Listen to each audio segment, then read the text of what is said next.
what if you can, to be able to limit the variables and the distractions that could happen at a trial. So if I were going to go do something that mattered to me, there's certain members of my family that I would not take a phone call from that day. Just because they're super animated or they're going to talk about stuff that I don't really care about in the moment. They're going to go on for a real long time. I don't have time for that. I want to be ready for what I need to do. And so there are certain people that I just don't talk to that day. Not because I don't love them, but because I love them so much I know when I should talk to them. Okay?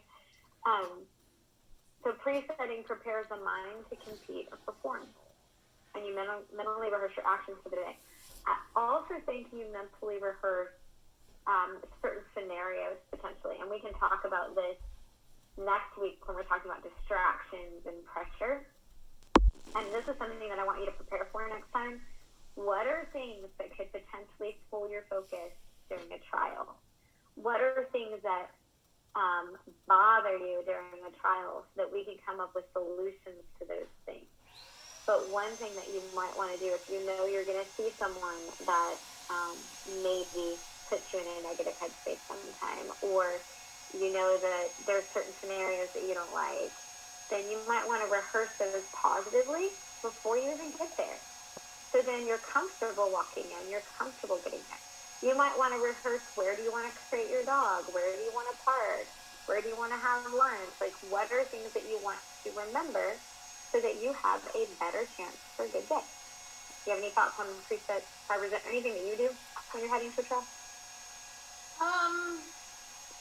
I always make sure that I get there, like, for instance, if we have a timeline and the timeline says my class is going to start around 10, I personally like to be there a minimum of an hour earlier. I am a chronically punctual person, and even being a minute or two late makes me very stressed. So I know what things are triggers for me, so I try to avoid them. So I try to make sure that I'm at least there an hour before I need to be.